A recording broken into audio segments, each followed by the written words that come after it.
So hello everyone, प्रिय छात्रों, कैसे हो आप सभी।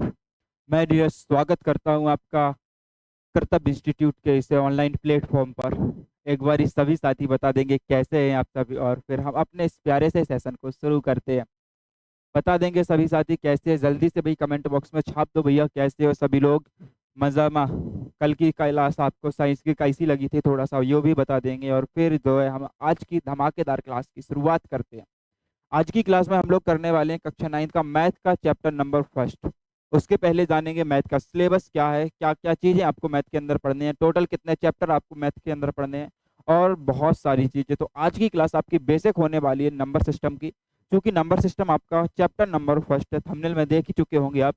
नंबर सिस्टम को संख्या पद्धति के नाम से जाना जाता है, और संख्या पद्धति आपका चैप्टर नंबर फर्स्ट आपका ये है।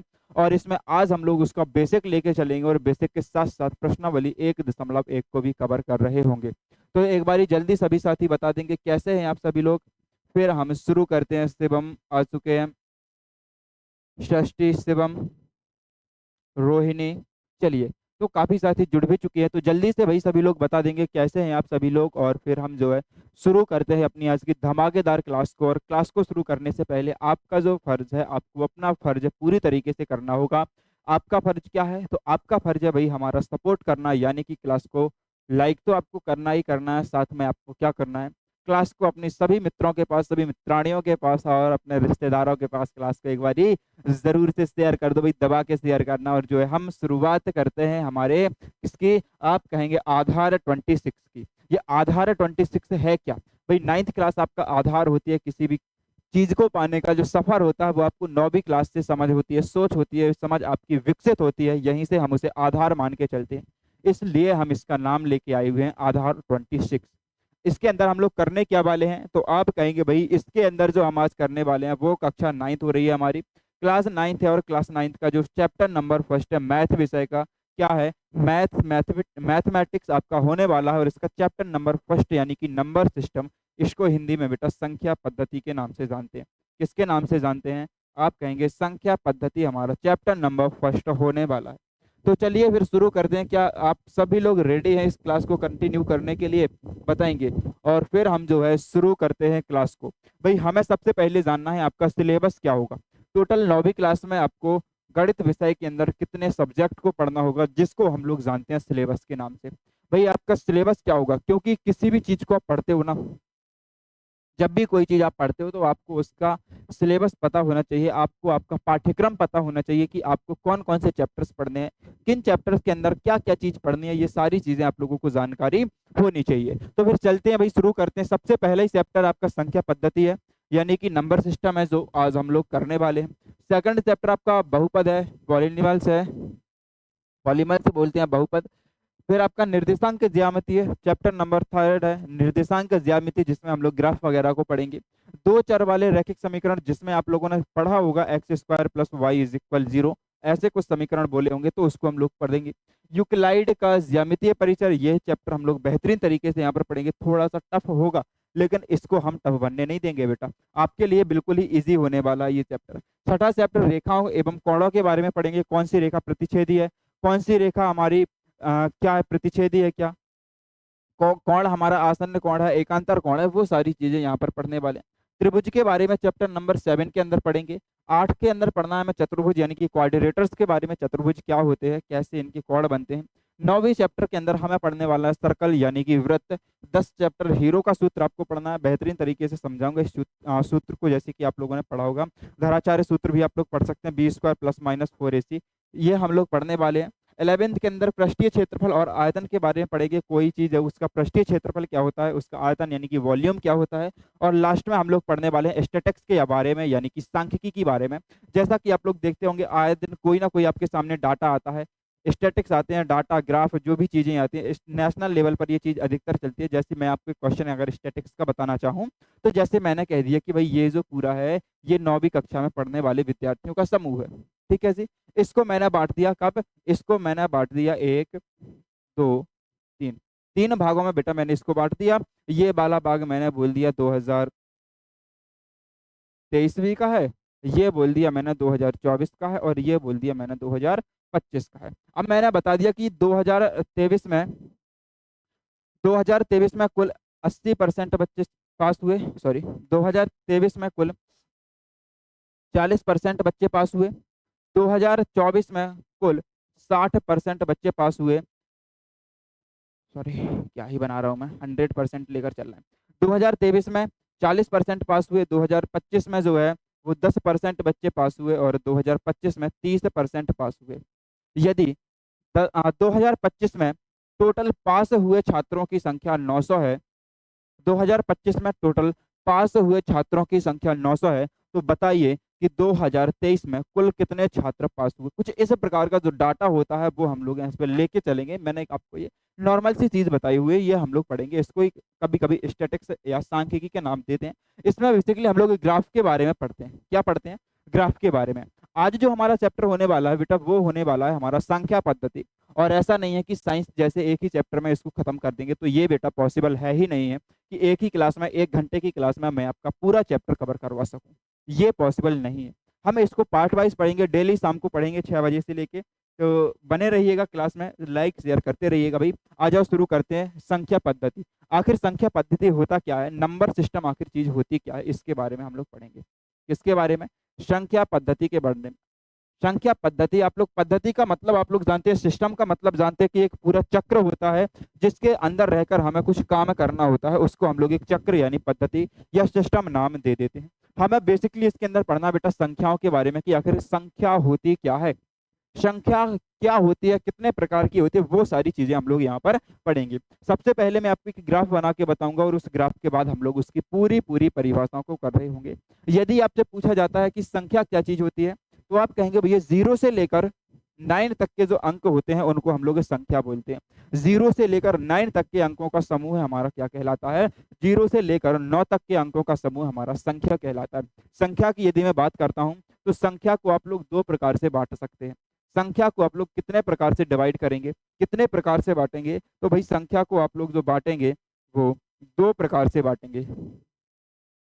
कितने प्रकार से बांटना है?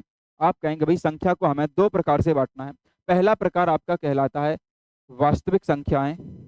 पहला प्रकार कौन सा हो जाएगा? पहला प्रकार है जी आपका वास्तविक संख्याएं। कौन सा है? आप कहेंगे वास्तविक संख्या। वास्तविक संख्याएं। वास्तविक संख्याओं को इंग्लिश में बोला जाता है रियल नंबर। क्या बोलते हैं? रियल नंबर इन्हें इंग्लिश में बोला जाता है। दूसरा प्रकार होता है काल्पनिक संख्याएं। काल्पनिक संख्याएं। ये काल्पनिक संख्याएं क्या होती हैं? इंग्लिश में आप उन्हें बोल सकते हो इमेजिनरी नंबर। क्या? Imaginary number. Imaginary number. काल्पनिक संख्याओं का अर्थ यह है कि जिनकी हम केवल कल्पना कर सकते हैं, ऐसी संख्याएं जिनकी केवल कल्पना की जा सकती है, वो हमारी कहलाती हैं काल्पनिक संख्याएं। वास्तविक संख्याएं क्या होती हैं? जिनको हम नंबर लाइन के ऊपर प्रदर्शित कर सकें। ऐसी संख्याएं जिनको नंबर लाइन के ऊपर प्रदर्शित किया जाता है, वे संख्याएं हमारी कौन सी कहलाती हैं? आप कहेंगे वे संख्याएं हमारी वास्तविक संख्याएं कहलाती हैं। क्या होती हैं? आप कहेंगे ऐसी संख्याएं जिनको नंबर लाइन पर प्रदर्शित किया जा सके, वो वास्तविक संख्याएं क्या होती हैं? नंबर लाइन का अर्थ होता है, आप लोगों ने देखी होगी, एक ऐसी लाइन बनी होती है, एक ऐसी लाइन बनी होती है, इस लाइन को हम लोग कहते हैं नंबर लाइन। यहाँ पर बीच में 0 होता है। इसके राइट साइड में आप जाएंगे, इस साइड तो आपका प्लस का 1 मिलेगा, +2 मिलेगा, +3 मिलेगा, +4 मिलेगा और ऐसे बढ़ते हुए जाएंगे। यदि लेफ्ट साइड की ओर आते हैं तो -1, -2, -3 और ऐसे आगे बढ़ते हुए चले जाएंगे। और ये संख्या हमारी कहाँ तक जाती हैं? आप कहेंगे ये संख्या भाई मेरे इन्फिनिटी तक जाती हैं। कहाँ तक ही चली जाएंगी? ये संख्या जो जाएंगी मेरी इन्फिनिटी तक जाएंगी, यानी कि अनंत तक चली जाएंगी। तो ये जो लाइन होती है जिसमें 0 भी होता है, जिसमें माइनस के नंबर्स भी होते हैं, प्लस के नंबर्स भी होते हैं और 0 भी होता है, इसको हम लोग बोल देते हैं नंबर लाइन। और यही सभी संख्या क्या कहलाती हैं? ये सभी संख्याएं हमारी वास्तविक संख्याएं कहलाती हैं, यानी कि रियल नंबर कहलाता है। आपसे कोई पूछेगा भाई रियल नंबर क्या होता है? आप कहेंगे ऐसी संख्याएं जिन्हें हम नंबर लाइन के ऊपर दर्शा सकते हैं, वो हमारी वास्तविक संख्याएं होती हैं, वो हमारी रियल नंबर्स होते हैं। क्या होते हैं? रियल नंबर्स होते हैं। यदि मैं रियल नंबर वास्तविक संख्याओं की बात करूं, तो बेटा वास्तविक संख्याएं आपकी 2 प्रकार की होती हैं। वास्तविक संख्याएं कितने प्रकार की होती हैं? आप कहेंगे भैया वास्तविक संख्याएं जो है ये 2 प्रकार की होती हैं। कौन कौन से 2 प्रकार होंगे? एक तो आपकी होती है ये पूर्ण। कौन सी होती हैं? पूर्णांक संख्याएं। एक तो होती हैं पूर्णांक संख्याएं और दूसरी होती हैं दशमलव वाली। दशमलव, एक तो होती है पूर्णांक संख्याएं और दूसरी होती हैं दशमलव वाली संख्याएं। पूर्णांक को इंग्लिश में बोला जाता है इंटीजर। पूर्णांक को क्या बोलते हैं? पूर्णांक को इंग्लिश में बोला जाता है इंटीजर। Integer number. और दशमलव को बोला जाता है डेसिमल नंबर। क्या बोलते हैं? डेसिमल नंबर बोला जाता है। पूर्णांक संख्या क्या होती हैं? सबसे बेहतरीन क्वेश्चन की पूर्णांक संख्या क्या होती है, क्योंकि यहाँ पर आप लोग बहुत ज्यादा कंफ्यूज हो गए पूर्णांक पूर्ण में। पूर्णांक पूर्ण और प्राकृतिक संख्याओं के अंदर आप लोग बहुत ज्यादा कंफ्यूज होने वाले हो। आखिरकार पूर्णांक संख्या क्या होती हैं और पूर्ण संख्या क्या होती हैं, इनके बारे में हम लोग बेहतरीन तरीके से पढ़ेंगे। सबसे पहले हम जानते हैं पूर्णांक संख्याओं का कि पूर्णांक संख्या क्या होती हैं। तो आप कहेंगे भैया जितनी भी हमारी संख्याएं हैं माइनस से लेकर प्लस तक की संख्याएं हमारी पूर्णांक संख्या के अंतर्गत आ जाती हैं। क्या मैं अगर डेफिनेशन इनकी लिखवाना चाहूँ साथ साथ, तो आप लिखेंगे माइनस से लेकर प्लस तक की सभी संख्या हमारी पूर्णांक संख्या कहलाती हैं। कहने का अर्थ मेरा दो है, ये -2 -1 0 +1, प्लस को तो लिखूंगा ही नहीं मैं, है ना, 1 2 डैश डैश डैश और ये भी आगे। तो जो हमारी पूर्णांक संख्याएं होती हैं वो माइनस से शुरू होती हैं और कहाँ तक जाती हैं? वो हमारी माइनस से शुरू होकर बेटा जीरो के सहित प्लस तक जाती हैं।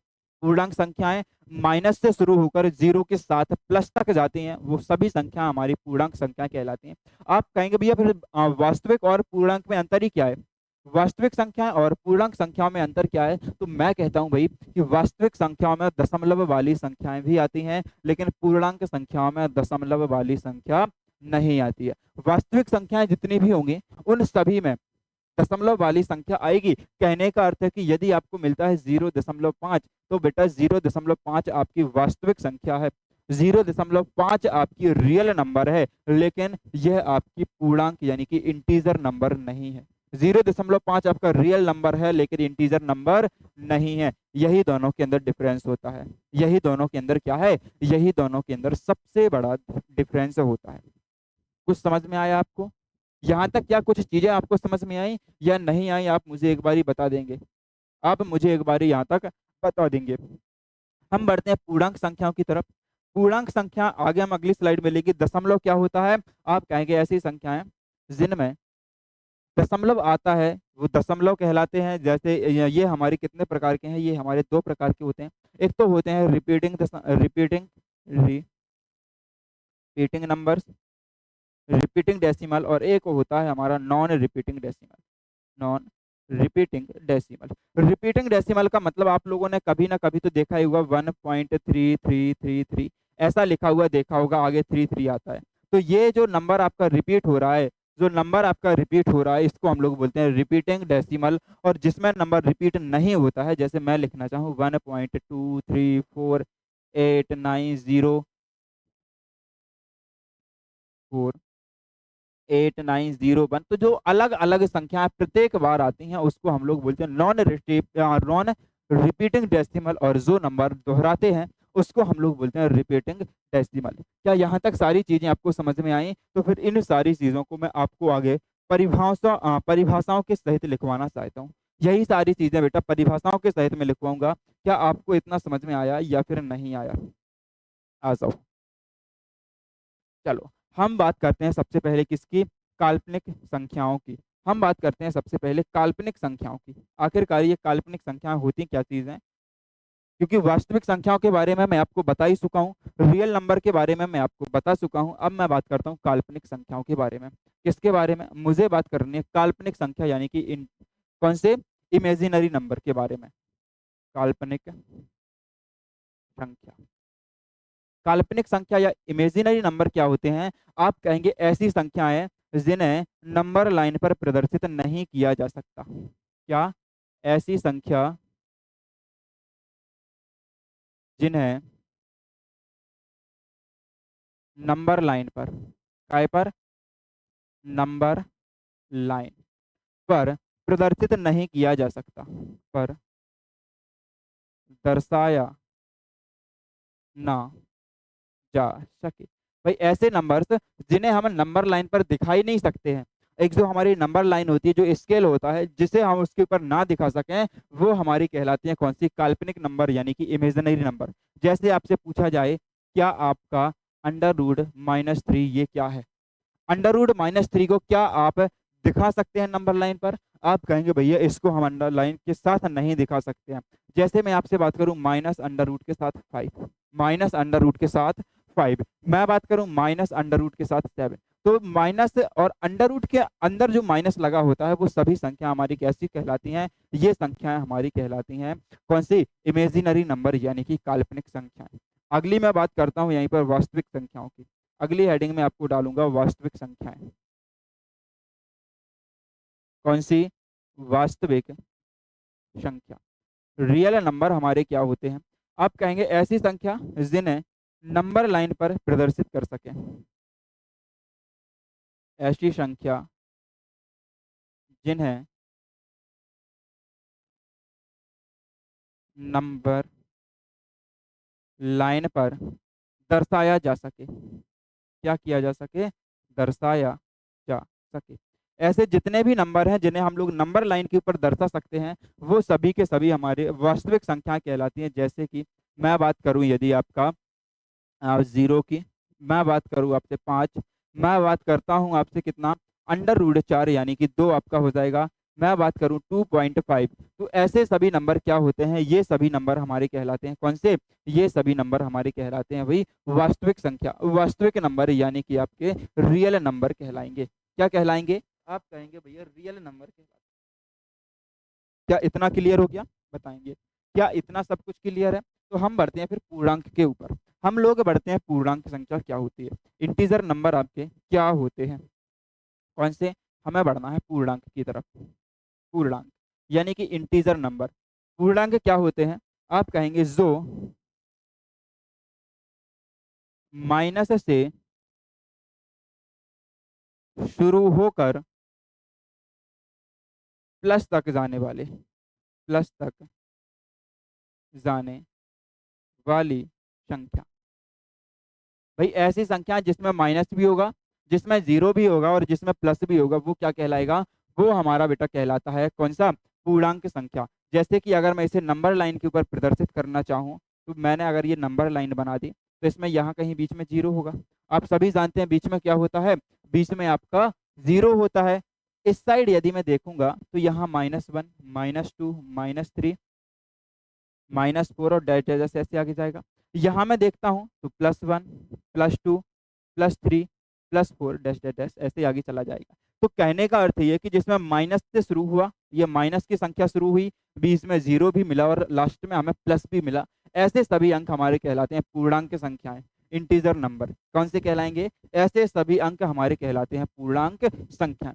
पूर्णांक संख्याओं के बाद एक और बेहतरीन डेफिनेशन हमको पढ़नी है, जो कि है हमारी पूर्ण संख्या यानी कि होल नंबर। कौन सा? आप कहेंगे पूर्ण संख्या। पूर्ण संख्या यानी कि होल नंबर। आखिर होल नंबर क्या होता है? होल नंबर जीरो से लेकर, जीरो से शुरू होने वाली संख्या। कहाँ से? जीरो से शुरू होने वाली संख्या। जीरो से शुरू होने वाली संख्या क्या कहलाती है? हमारी पूर्ण संख्याएं कहलाते हैं यानी कि होल नंबर्स कहलाते हैं। कहने का अर्थ है कि ऐसी संख्या जो जीरो से आपकी शुरू होगी, जीरो, एक, दो, 3, 4, 5 ऐसे आगे बढ़ते हुए चली जाएगी। जिसमें माइनस ना हो वो आपका होल नंबर कहलाता है। अगर माइनस आ गया, जीरो आ गया और प्लस आ गया तो आपके पूर्णांक कहलाएंगे, इंटीजर कहलाएंगे। यदि जीरो और प्लस वाली संख्याएं आती हैं तो आपके पूर्ण यानी कि होल नंबर्स कहलाते हैं। और यदि केवल प्लस वाली संख्या आए, यदि केवल प्लस वाली संख्या आए तो उसको बोलते हैं प्राकृतिक संख्या। क्या बोलते हैं? प्राकृतिक संख्या या फिर नेचुरल नंबर। नेचुरल नंबर जो एक से शुरू होने वाली। कहाँ से? एक से शुरू होने वाली संख्या। भाई ऐसी संख्याएं जो एक से शुरू होती हैं उनको हम लोग बोलते हैं प्राकृतिक संख्याएं यानी कि नेचुरल नंबर। इसमें आपका क्या आ जाएगा? 1, 2, 3, 4, 5 और डैश डैश डैश इन्फिनिटी तक चली जाएंगी। क्या आपको यहाँ से नंबर से समझ में आए? बताइए, क्या आपको यहाँ तक नंबर समझ में आए हैं? आपका वास्तविक संख्या क्या कहलाती हैं? आपका पूर्णांक की संख्या कौन सी होगी? बताइए। वास्तविक संख्याएं आप कहेंगे जिन्हें नंबर लाइन पर दर्शाया जा सके वो हमारी वास्तविक संख्याएं कहलाती हैं। काल्पनिक संख्याएं जिन्हें नंबर लाइन के ऊपर ना दर्शाया जा सके वो काल्पनिक संख्याएं कहलाती हैं। पूर्णांक संख्याएं माइनस से शुरू होकर प्लस तक जाने वाली संख्याएं हमारी पूर्णांक यानी कि इंटीजर्स कहलाते हैं।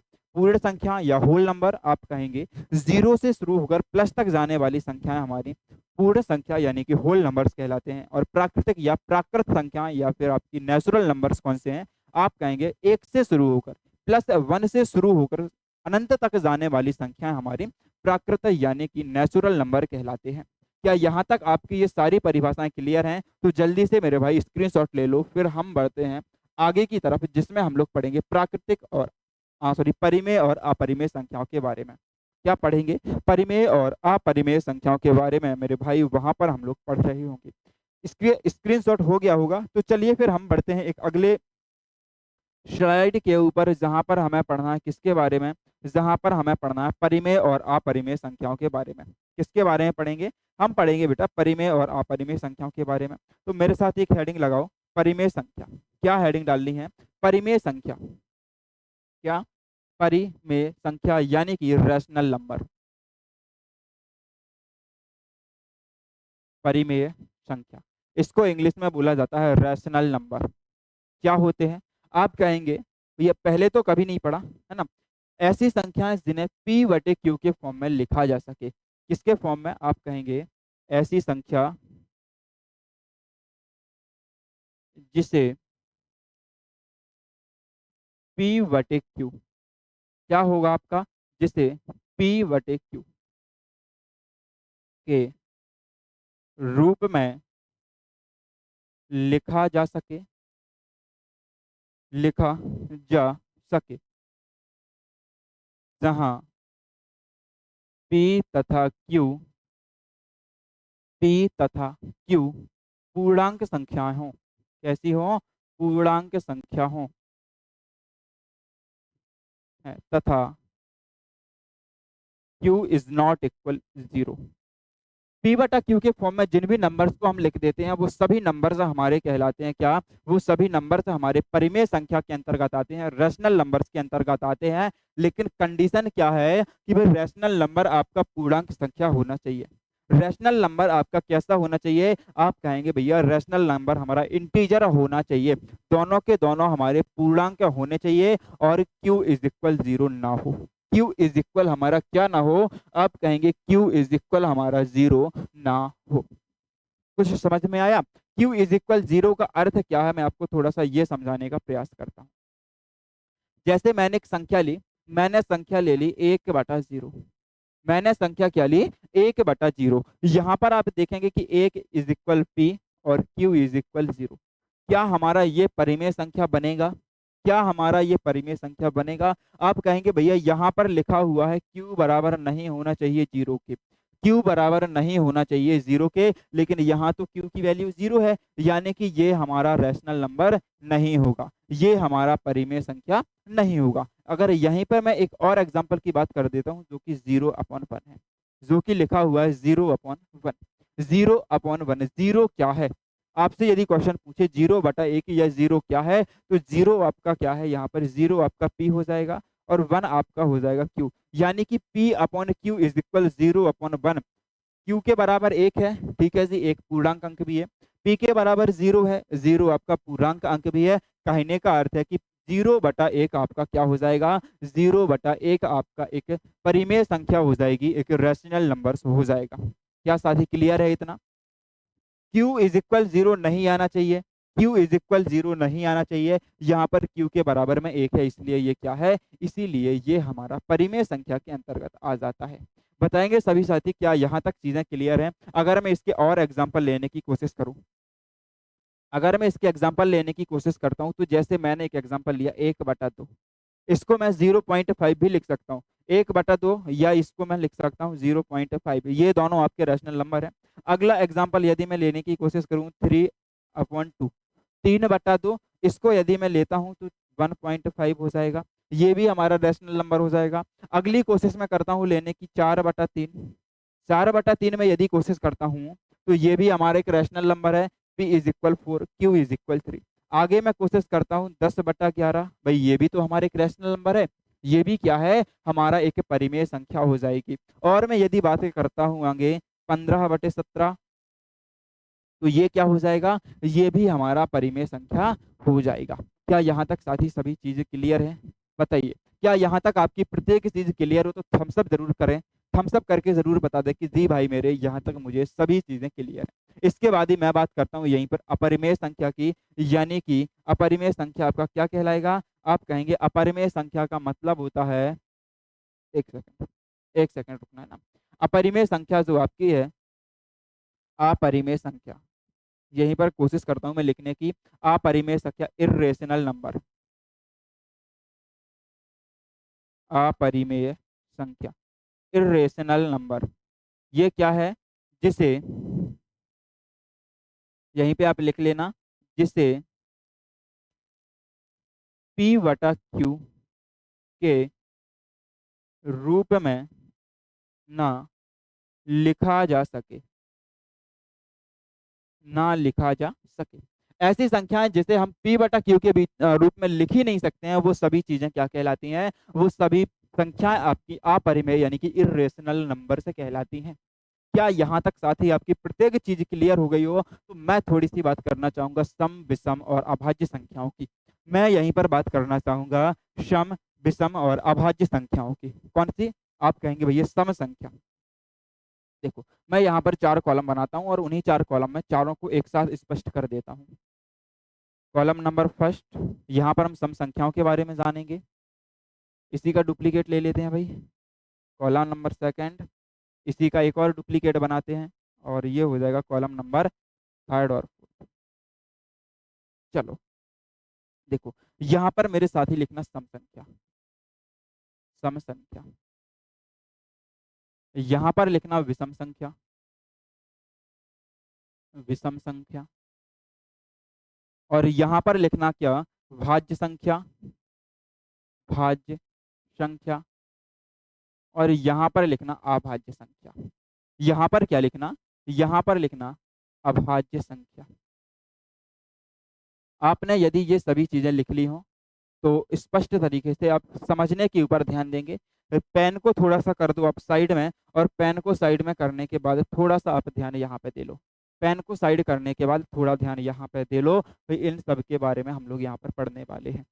आ जाओ, आ जाओ सभी साथी, देखते हैं ये संख्याएं हमारी आखिरकार होती क्या है। सबसे पहले हम देखते हैं सम संख्या यानी कि इवन नंबर को। आखिरकार इवन नंबर यानी कि सम संख्याएं होती क्या हैं, तो आप कहेंगे ऐसी संख्याएं जो 2 से विभाजित हो जाएं। कितने से? जो 2 से कट जाएं।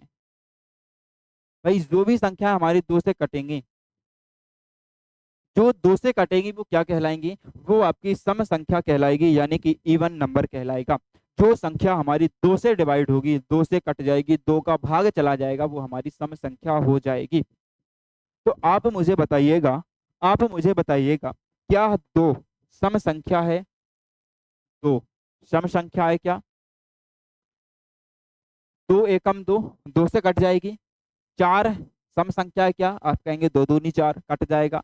6, 8, 10 एटसेट्रा, ऐसे जो भी है भाई, ऐसी संख्याएं जिनमें हम 2 का भाग दे सकें, वो सभी की सभी हमारी क्या कहलाती हैं, वो सभी की सभी हमारी सम संख्याएं कहलाती हैं। जितनी संख्याएं हैं अगर मैं उनमें 2 से भाग दे देता हूं, तो वो हमारी सम संख्याओं के अंतर्गत आ जाता है। वो क्या हो जाता है भाई, वो हमारी सम संख्याओं के अंतर्गत आ जाता है। अगली मैं बात करता हूं आपसे विषम संख्या की, विषम संख्या की। ऑड नंबर क्या है? आप कहेंगे जिसमें 2, या जिसे, ऐसा लिखो, जिसे 2 से ना काटा जा सके। भाई ऐसी संख्या जिसे हम लोग 2 से नहीं काट सकते हैं, वो सभी आपकी कहलाती हैं विषम संख्याएं या ऑड नंबर। अब एक बारी आप मुझे इन विषम संख्याओं का एग्जाम्पल दे दो, एक बारी आप मुझे इन विषम संख्याओं का एग्जाम्पल दे दो, मैं अभी जस्ट 1 मिनट में आपके सामने हाजिर होता हूँ। जल्दी से एक बारी इसका एग्जाम्पल दे देंगे सभी साथी।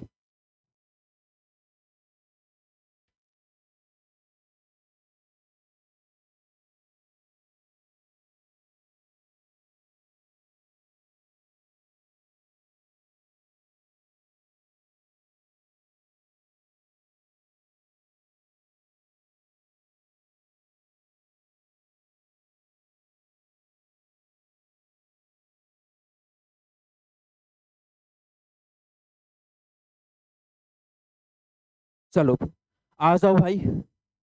विषम संख्याएं आपकी कौन सी हो जाएंगी? आप कहेंगे जिनमें दो का भाग नहीं जाता है, ऐसी संख्याएं जो दो से विभाजित नहीं होती हैं वो संख्याएं हमारी विषम संख्याएं कहलाती हैं।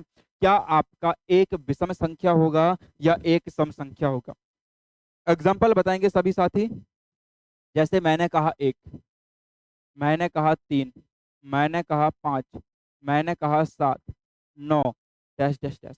क्या ये सभी संख्याएं हमारी विषम संख्याएं हैं या नहीं है? आप कहेंगे जी भाई ये सभी संख्याएं मेरी विषम संख्याएं हो जाएंगी। ये क्या हो जाएंगी? ये मेरी विषम हो जाएंगी। कहने का अर्थ ये है कि एक को छोड़ के एक, एक छोड़ के एक आपकी विषम संख्या हो जाएगी। एक संख्या छोड़ने के बाद एक और संख्या आपकी क्या कहलाएगी? एक संख्या छोड़ने के बाद आपकी एक विषम संख्या कहलाएगी। इसके बाद मैं चलता हूँ भाज्य के ऊपर। मैं चलता हूँ भाज्य संख्या के ऊपर कि आखिरकार ये भाज्य संख्या क्या होती है और अभाज्य संख्याएं क्या होती हैं। मैं चलता हूँ भाज्य के ऊपर। आप कहेंगे ऐसी संख्या जिनके अधिकतम तीन फैक्टर होंगे। भाज्य संख्या क्या है? जिनके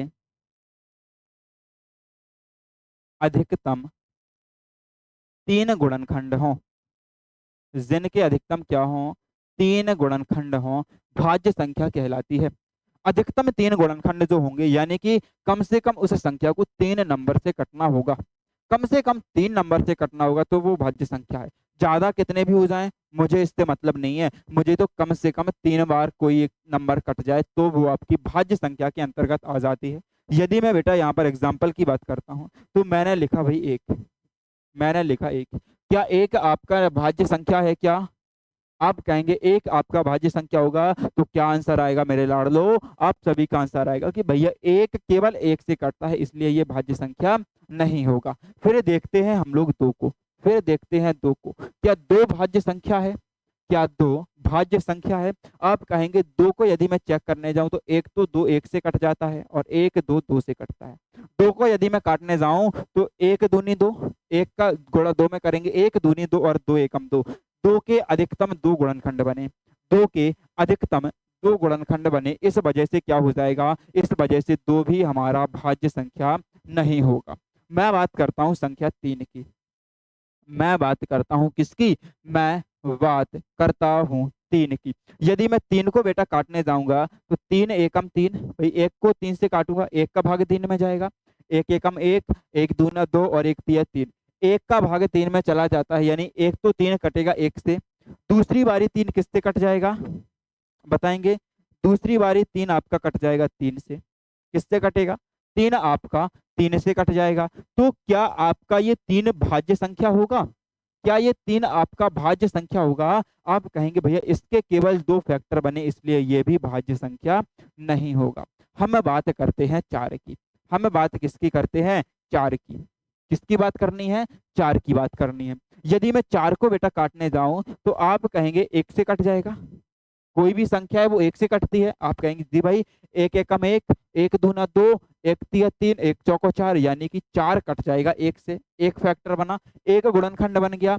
दूसरा यदि मैं चार को काटने जाऊं तो आप कहेंगे भैया दो एकम दो, दो दूनी चार, चार दो से भी तो कटता है, चार एक से भी कटता है, चार दो से भी कटता है। आप बोलेंगे जी भाई ये तो ठीक है। तीसरा गुणनखंड यदि मैं इसका देखूं तो चार एकम चार। क्या चार खुद से नहीं कटता? मुझे ये बताओ। कोई भी संख्या हो बेटा, कोई भी नंबर हो, वो एक तो स्वयं से कटता है और एक से कटता है। कोई भी नंबर होगा एक तो स्वयं से कट जाएगा और एक एक से कट जाएगा। तो चार को एक तो मैंने एक से काट दिया, एक मैंने चार से काट दिया और एक मैंने तीन से दो से काट दिया। तो क्या चार के तीन गुणनखंड मिले? आप कहेंगे जी भाई चार के तीन गुणनखंड मिल गए। चार के तीन गुणनखंड मिले। तो क्या चार आपका भाज्य संख्या है? आप कहेंगे चार हमारी भाज्य संख्या है। चार हमारी क्या है?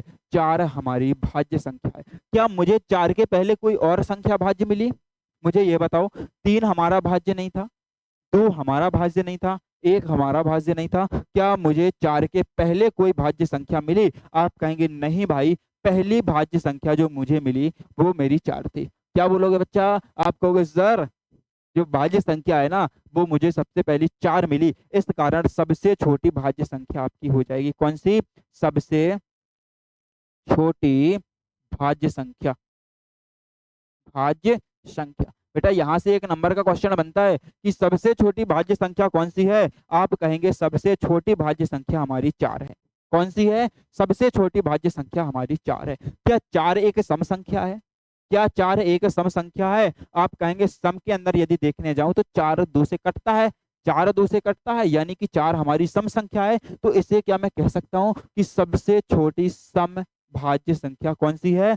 सबसे छोटी भाज्य संख्या भी 4 है और सबसे छोटी सम भाज्य संख्या भी 4 है। सबसे छोटी सम भाज्य संख्या ये भी हमारी क्या हो जाएगी? ये भी हमारी बेटा 4 हो जाएगी। एक तो भाज्य संख्या 4 हो जाएगी और एक सबसे छोटी समभाज्य संख्या भी 4 हो जाएगी। क्या ये बात आपकी क्लियर है? यदि क्लियर है तो भाई थम्स अप करके जरूर बता देना कि जी सर यहाँ तक मेरा सब कुछ क्लियर है। बताओ क्या समझ में आया भाज्य संख्या क्या होती हैं? आप कहेंगे ऐसी संख्याएं जिनके अधिकतम नहीं कम से कम 3 फैक्टर हों। भाई मैंने क्या ही लिख दिया, अधिकतम नहीं लिखना बेटा, यहाँ पे कम से कम लिखना है ना। मिस्टेक से मैंने लिख दिया है कम से कम 3 फैक्टर हों। कम से कम, जिनके कम से कम 3 गुणनखंड हैं वो क्या कहलाती है? वो हमारी भाज्य संख्या कहलाती है। हम चलते हैं अभाज्य संख्या के ऊपर। तो आप कहेंगे जिनके कम से कम 2 गुणनखंड हो। क्या हो? जिनके अधिकतम 2 गुणनखंड हो। कम से कम मुझे मतलब नहीं है, अधिकतम 2 गुणनखंड हो। यहाँ मेरी को बात करनी है बेटा अधिकतम की।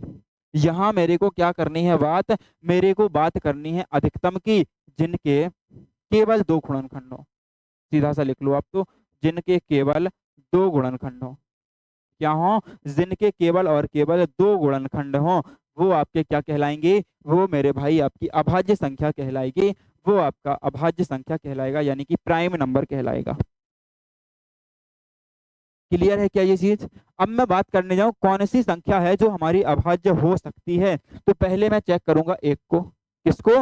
मुझे चेक करना है साथी एक को। मैंने चेक किया एक को, एक लिखा। क्या एक के मुझे 2 गुणनखंड मिलेंगे? आप कहेंगे भैया एक केवल स्वयं से कटता है, उसे किसी दूसरे की आवश्यकता नहीं होती है, तो एक हमारा अभाज्य संख्या नहीं है। एक हमारी क्या नहीं है? आप कहेंगे एक हमारी अभाज्य संख्या नहीं है। ऑड नंबर तो है लेकिन प्राइम नंबर नहीं है। यहीं पे मैं बात करता हूँ 2 की। मैं बात करता हूँ आपसे साथी 2 की। क्या 2 हमारा अभाज्य संख्या होगा? आप कहेंगे भाई 2, यार मैं 2 को यदि काटता हूँ तो 2 मेरा 1 से कट जाता है। 2 को मैं काटू तो किससे कटेगा? 2 2 मेरा 1 से कट जाएगा। और दूसरी चीज मैं क्या देखता हूँ कि 2 मेरा 2 से भी कटता है। 2 मेरा किससे कटता है?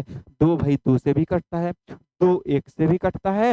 2 2 से भी कटता है। अरे वाह, इसके तो मुझे 2 नंबर मिल गए। इसके तो मुझे 2 गुणनखंड मिल गए। और जब साथी 2 गुणनखंड मिल जाएंगे तो ये हमारी क्या कहलाएगी? ये हमारी कहलाएगी अभाज्य संख्या।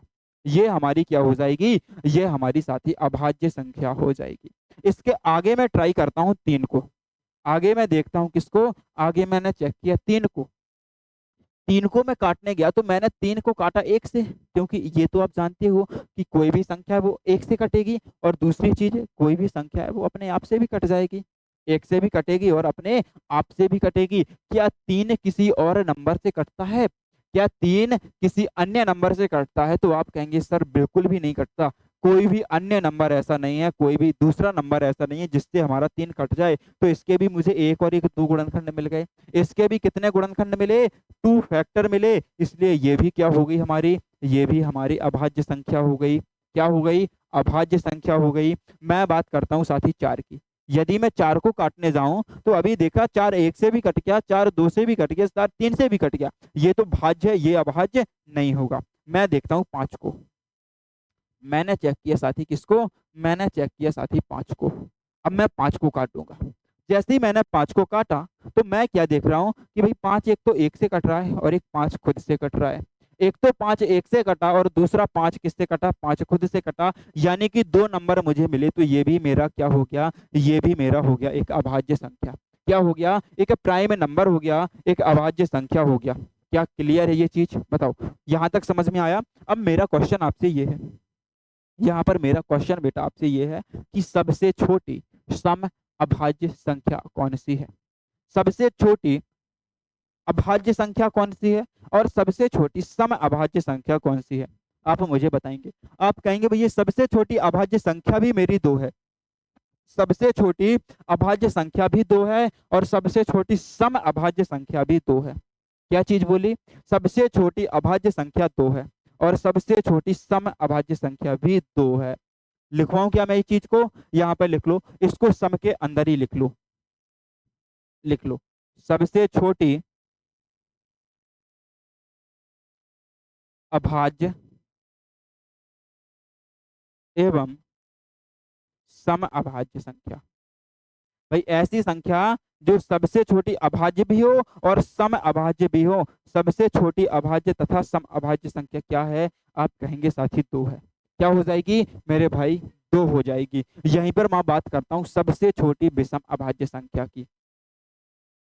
सबसे छोटी तो 2 है, लेकिन सबसे छोटी विषम अभाज्य संख्या कौन सी हो जाएगी? विषम अभाज्य संख्या। आप कहेंगे भाई जब विषम की बात आती है, जब ऑड नंबर की बात आती है, तो मुझे देखने को मिला 3, यानी कि 3 हमारा क्या है? 3 हमारा सबसे छोटी विषम अभाज्य संख्या हो जाएगी, सबसे छोटा ऑड प्राइम नंबर हो जाएगा। बताओ साथी, इतनी चीज अगर क्लियर हो गई हो तो जल्दी से स्क्रीनशॉट ले लो और फिर हम जो है बढ़ते हैं आगे की तरफ। आ जाओ जल्दी से, सभी प्यारे साथी स्क्रीनशॉट ले लेंगे और फिर हम बढ़ते हैं आगे की तरफ। क्वेश्चंस लेके मैं आया हूँ, उन क्वेश्चंस को सॉल्व करता हूँ और फिर उसी के साथ हमारी क्लास का समापन हो जाएगा। आज की क्लास में हम लोग प्रश्नावली 1.1 को भी कवर कर रहे होंगे। 5-6 सवाल है, उसके अंदर ज़्यादा है नहीं है, तो उसे भी हम लोग कवर कर रहे होंगे। क्या ये चीज़ आपकी हो गई? तो चलते हैं फिर, हम कुछ क्वेश्चंस आपके लिए लेकर आए हैं। जो फैक्टर्स होने चाहिए वो फैक्टर्स आपके लिए यहाँ पर ये रहे। जीरो क्या है? भाई मैं आपसे क्वेश्चन करता हूँ, क्वेश्चन फॉर यू, जीरो क्या है? व्हाट इज द शून्य? जीरो क्या है? बताएंगे साथी जीरो क्या है? आप कहेंगे भाई हमसे यदि आपने जीरो के बारे में पूछा है ना, तो मैं जीरो के बारे में बता ही देना है। कैसे बता देना है? आप कहोगे बेहतरीन तरीके से मैंने जीरो को पढ़ा हुआ है, बेहतरीन तरीके से जीरो को पढ़ा हुआ है। यदि मैं एक नंबर लाइन बनाता हूँ, यदि मैं एक नंबर लाइन बनाता हूँ, ये रही मेरी नंबर लाइन। इस नंबर लाइन को यदि मैंने बनाया है और इसमें यहाँ कहीं जीरो होगा, क्या आवाज आ रही है? बताएंगे हेलो। चलिए, यहाँ पर भी इसमें जीरो होगा। यहाँ पर आप जाओगे तो आपको मिलेगा 1 2 3, आगे जाओगे तो 4, इधर जाओगे तो 5 और इधर जाओगे तो क्या मिलेगा? 6 मिलेगा। यही नंबर्स आपको इस साइड भी मिल रहे होंगे।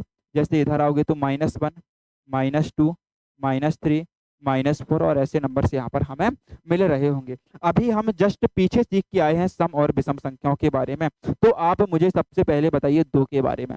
2 क्या है? What is the 2? आप कहेंगे भाई 2 एक हमारा इवन नंबर है, यानी कि 2 हमारी क्या है? सम संख्या है। 2 क्या है? सम संख्या है। 2 के बाद अगला सम नंबर कौन सा है? 2 के बाद अगला सम संख्या 4 हो जाएगी। 4 के बाद अगली सम संख्या 6 हो जाएगी। अरे यही तो अभी तक हमने पढ़ा है। यहाँ देखो आप एक बारी, एक सेकंड देखो आप, सम संख्या हमारी कौन सी थी? 2 थी, 4 थी, 6, 8, 10। विषम 1, 3, 5। यही चीज हम लोग यहाँ पर देख रहे हैं कि 2 हमने क्या लिया? 2 हमने सम संख्या ली। 2 सम है, फिर 4 सम है, फिर 6 सम है। यहाँ पर यदि मैं विषम संख्याओं की बात करता हूँ तो एक हमारी क्या हो जाएगी? एक हमारी हो जाएगी विषम संख्या। जिसको मैं रेड सर्कल कर रहा हूँ वो हमारे आपकी विषम संख्या है, ऑड नंबर है। जिनको मैंने येलो टाइप में किया है वो हमारी कौन सी हो जाएंगी? इवन नंबर हो जाएंगी। एक के बाद हमारा 3 क्या हो जाएगा? विषम हो जाएगा। 5 हमारा विषम हो जाएगा। 7 विषम हो जाएगा। इन दोनों में आपको अंतर देखने को क्या मिलेगा साथी? कि यहाँ पर दोनों के बीच में 1 का डिफरेंस है। 2 सम संख्याओं के बीच में 1 का डिफरेंस है। 1 यानी कि कहने का मतलब 2, 1 यानी कहने का मतलब 2 का। अरे 2 सम संख्याएं अगर मैं देखने जाऊं तो 2 सम संख्याओं के बीच में कितने का अंतर होता है? आप कहेंगे भैया 2 सम संख्याओं के बीच में हमेशा 2 का अंतर होता है। और 2 विषम संख्याओं के बीच में कितने का अंतर होता है? आप कहेंगे 2 विषम संख्याओं के बीच में हमेशा 2 का अंतर होता है। क्लियर है क्या? 2 सम संख्याओं के बीच में 2 का अंतर होता है, 2 विषम संख्याओं के बीच में भी 2 का अंतर होता है। यहाँ पर आपसे पूछा गया है जीरो क्या है? एटलीस्ट मुझे जानकारी लेनी है इस जीरो के बारे में, इस जीरो के बारे में। आप कहेंगे भैया 2 को मैं 2 में जोड़ता हूं तो 4 बनता है। 2 को मैंने 2 में जोड़ा 4 बना, एक सम संख्या। 4 में मैंने 2 को जोड़ा, 6 बना। यही तो चल रहा है अभी तक। 6 में से 2 घटाऊंगा, 4 बचेगा। 4 में से 2 को घटाऊंगा, 0 बचेगा और 2 बचेगा। और यदि भाई मैं 2 में से 2 को घटा दूं तो क्या बचता है आपके पास? 2 में से साथ ही 2 को घटाऊंगा तो आपका 0 बचेगा। पहले में से मैंने लास्ट वाले नंबर को घटाया तो क्या बचा मेरा? 0 बचा। यानी कि 0 जो है, 0 क्या है? 0 आपका एक इवन नंबर है, एक सम संख्या है। यहां से क्या स्पष्ट हुआ कि 0 हमारा एक इवन नंबर है, एक सम संख्या है। अब कोई भी आपसे पूछता है कि 0 क्या है, तो आपका आंसर होना चाहिए साथी 0 हमारा सम संख्या है। क्या परिमेय है? क्या 0 सम के साथ साथ परिमेय है? तो आप कहेंगे जी भाई 0/1 हम लिख सकते हैं, इसलिए ये हमारा रेशनल नंबर भी होगा, परिमेय संख्या भी हो जाएगा और सम संख्या भी हो जाएगा। फिर -1 की बात यदि आए तो -1 आपका क्या है? आप कहेंगे भैया -1 मेरा जो है वो विषम संख्या है। -1 मेरा क्या हो जाएगा? -1 मेरा विषम संख्या हो जाएगा। दोनों के बीच में एक अंक आ रहा है, ये हमारा एक विषम नंबर हो जाएगा। क्या ये चीज क्लियर है? आंसर आपको मिल गया होगा। 0 क्या है? आप कहेंगे भाई 0 एक सम संख्या भी है और साथ में परिमेय संख्या भी है, यानी कि रैशनल नंबर भी हो जाएगा। आगे मैं बात करता हूँ, दो संख्याओं के बीच में कितनी परिमेय संख्याएं हो सकती हैं। इसको आपको फैक्ट वाइज याद रखना। मान लो मैंने एक संख्या ले ली ए और दूसरी संख्या ले ली मैंने बी। इन दो संख्याओं के बीच में कितने रैशनल नंबर हैं, कितनी परिमेय संख्याएं हैं? तो भाई जो आपका आंसर आना चाहिए, कहना भैया दो संख्याओं के बीच में हमेशा अनंत परिमेय संख्या होती हैं। कितनी होती हैं? अनंत परिमेय संख्या होती हैं, इन्फिनिटी रैशनल नंबर्स होते हैं। कभी भी कोई भी दो परिमेय दो संख्याएं होंगी, उन दो संख्याओं के बीच में हमेशा अनंत परिमेय संख्याएं होंगी, अनंत रैशनल नंबर होंगे। क्लियर हो गया? इसको आप फैक्ट वाइज याद रखना। अभी आगे इसके ऊपर मैं क्वेश्चन सॉल्व करवाऊंगा, तो आप वहां से इसे बेहतरीन तरीके से समझ सकते हैं। एक और क्वेश्चन है, पाई क्या है? व्हाट इज द पाई? यहाँ पे अगर मैं पाई की बात करता हूँ, मैं बात करता हूँ पाई की, तो पाई यानी कि उसका जो साइन होता है, इसकी बात आपसे की जा रही है। पाई यानी कि जो इसका साइन होता है, इसकी बात आपसे की जा रही है। यदि बेटा आपसे पाई पूछा जाता है तो पाई आप बताएंगे एक अपरिमेय नंबर है। क्या है? अपरिमेय संख्या है। पाई आपका एक अपरिमेय संख्या है। इसको मैं कहीं भी नंबर लाइन के ऊपर डिनोट नहीं कर सकता हूं, लेकिन यदि आपसे पूछा जाए 22/7 क्या है, तो आप कहेंगे भाई 22/7 मेरा एक परिमेय नंबर है। क्या है? 22/7 आपका एक परिमेय संख्या है। अब तुम में से कुछ बालक ऐसे होंगे, कुछ बालक ऐसे होंगे जो एक्स्ट्रा दिमाग लगाएंगे, क्या कहेंगे कि भैया पाई होता है यार, पाई का मान जो है 22/7 होता है। पाई का मान कितना होता है? पाई का मान 22/7 होता है, तो यानी कि पाई हमारा एक परिमेय संख्या हो जाएगा, रैशनल नंबर हो जाएगा। साथ ही एक चीज याद रखना, मैथ है, आपसे जो बोला जाता है आपको वही चीज याद रखनी है। पाई यदि आपसे पूछे, या तो ऐसा पाई पूछ ले या ऐसा पाई पूछ ले, तो हमेशा बोलोगे अपरिमेय नंबर है। पाई क्या है? यह एक अपरिमेय संख्या है, लेकिन आपका 22/7 क्या है? तो आप बोलेंगे भाई 22/7 मेरा एक रैशनल नंबर है, यानी कि परिमेय संख्या है। क्या ये तीनों फैक्ट आपके क्लियर हैं? क्या ये तीनों चीजें आपकी क्लियर हैं? तो मुझे एक बारी आंसर करके बता दो, क्या ये तीनों चीजें आपकी क्लियर हैं? एक फैक्ट और याद रख लेना, एक फैक्ट और आप मेरा याद रखना। एक, यदि मैं पूछने जाऊं एक क्या है, एक क्या है, आप कहेंगे भाई एक अभाज्य संख्या है क्या? एक अभाज्य संख्या है क्या? बताइए जरा, एक अभाज्य संख्या है क्या? दिमाग है भाई? आप कहेंगे एक अभाज्य संख्या होगी या नहीं होगी, तो आपका आंसर आएगा भाई एक ना तो भाज्य है और ना ही एक अभाज्य है। एक ना तो भाज्य है और एक ना ही अभाज्य है। क्या हो गया? अच्छा क्वेश्चन लिए, चलो एक सेकंड, साथी एक सेकंड रुकना। यहाँ पर मैंने एक फोल्डर डाला हुआ है। एक, यदि आपसे कभी भी एक पूछता है कि एक क्या है, आपका आंसर हमेशा यही आएगा कि एक ना तो आपका भाज्य होगा और ना ही आपका अभाज्य होगा। देख सकते हो यहाँ पर एक को मैंने काटा हुआ है, यहाँ भी एक को काटा हुआ है, तो एक ना तो भाज्य है और एक ना ही क्या है, एक ना भाज्य है और ना ही एक अभाज्य है। क्या ये चीज आपको क्लियर आई? तो आप यहाँ पर लिख लेना, एक ना तो भाज्य है, एक ना तो भाज्य है और ना ही अभाज्य। एक बेटा ना तो भाज्य है ना ही अभाज्य है। एक ना तो भाज्य है और ना ही कैसा है, ना ही अभाज्य है। एक केवल और केवल सह प्राइम नंबर है या सह अभाज्य संख्या के अंतर्गत आता है, को प्राइम नंबर के अंतर्गत चला जाता है। ठीक है जी भाई, क्या ये चीजें आपको क्लियर हो गई हों? यदि क्लियर है तो बेटा आप इनका क्या करेंगे, आप इनका जल्दी से स्क्रीनशॉट ले लेंगे और फिर हम बढ़ते हैं अपने 1.1 के क्वेश्चंस की तरफ। समय लगभग 50 मिनट हो चुका है ना। समय आपका लगभग 50 मिनट हो चुका है, तो क्या किया जाए, क्लास को यहीं बंद कर दूं क्या, बताओ। क्लास को आज यहीं तक रखते हैं बेटा, है ना। आज क्लास को यहीं तक रखा जाता है। आगे की क्लास हमारी होगी कल शाम 6 बजे, तो जुड़ना ना भूलें सभी साथी लोग शाम को 6 बजे। और क्लास का रिव्यू तो मैं आपसे हर क्लास में ही पूछता हूँ, पिछली बार भी पूछ रहा था, तो बता देंगे सभी साथी क्लास कैसी लगी। क्लास कैसी लगी जल्दी से स्क्रीन पर जो है अपना इमोजी या फिर अपने जो है जैसे भी आपको लगी है उसको आप लोग बता सकते हैं। और साथ में यदि आपको कोई डाउट रह गया है, आपको कहीं कोई समझ में नहीं आया, कोई चीज़ आपको कहीं पर डाउट है, तो आप कमेंट बॉक्स में उस डाउट को छोड़ देना। मेरी जिम्मेदारी है, मैं आपका डाउट सॉल्व करूंगा। अगली क्लास में मैं आपका डाउट सॉल्व करने की पूरी पूरी कोशिश करूंगा। तो जो भी आपका डाउट है, आपको क्लास कैसी लगी, आपके आंसर्स आ रहे हैं नहीं आ रहे हैं, कमेंट बॉक्स में डाल दीजिएगा साथी। मैं पूरी कोशिश करूंगा वहां से आपके प्रत्येक क्वेश्चंस का आंसर देने की। तो मिलते हैं कल शाम 6 बजे की नेक्स्ट क्लास में, तब तक के लिए धन्यवाद।